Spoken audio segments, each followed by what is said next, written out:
नमस्कार. यावर्षी लक्ष्मीपूजनाला देवी लक्ष्मीच्या नैवेद्यासाठी दुकानातून मिठाई आणायची का? अजिबात नाही. त्यापेक्षा घरीच अगदी झटपट आपण बनवूया इन्स्टंट पनीर बर्फी.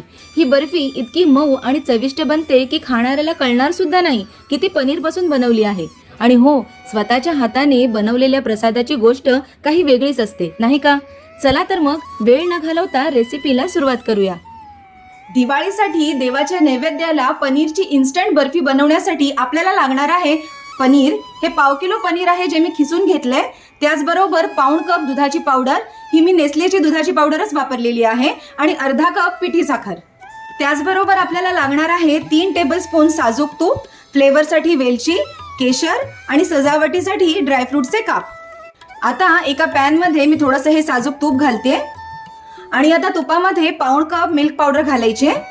आणि आता स्लो टू मीडियम गॅसवर ही दुधाची पावडर आपल्याला थोडीशी अशी परतून घ्यायची. अशा पद्धतीने तूप या मिल्क पावडरमध्ये मिक्स होऊन ती हलकी होईपर्यंत आपल्याला अशी थोडीशी परतायची. हे पहा, मिल्क पावडरचा कलर आता थोडासा चेंज झालेला आहे आणि ही आता छान हलकी देखील झालेली आहे. आता यामध्ये हे किसलेलं पनीर घालायचंय आणि आता हे पनीर या मिल्क पावडर सोबत व्यवस्थित मिक्स करून घ्यायचंय आणि छान परतून घ्यायचंय. हे पहा, हे पनीर आता मी मिल्क पावडर सोबत असं व्यवस्थित मिक्स करून परतून घेतलेलं आहे. यामध्ये अर्धा कप आपल्याला दूध घालायचं आहे. साहित्यामध्ये मी दूध सांगायला विसरली होती. आणि आता हे व्यवस्थित मिक्स करून घ्यायचंय. यामध्ये आता केशर घालून घेऊया. या केशर व्यवस्थित मिक्स करून घेऊया आणि आता मिश्रण घट्ट होईपर्यंत आपल्याला हे असं सतत हलवायचं आहे. बघा, हे मिश्रण थोडं असं घट्ट होत आलेलं आहे. यामध्ये आता मी अर्धा कप पिठी साखर घालते. पिठी साखर घातल्याने ती लगेच मिठाईमध्ये एकजीव होते. तुम्हाला जर अख्खी साखर घालायची असेल तर ती देखील घालू शकता. त्याचबरोबर वेलची पावडर घालायची आणि आता हे सर्व व्यवस्थित मिक्स करून घ्यायचे. हे मिश्रण आता घट्ट होईपर्यंत आपल्याला असं सतत परतत शिजवून घ्यायचंय.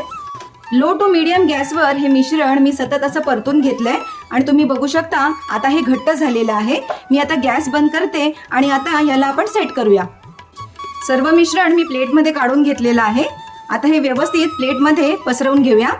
आता यावर बदामाचे काप घालूया आणि थोडे पिस्त्याचे काप घालूया.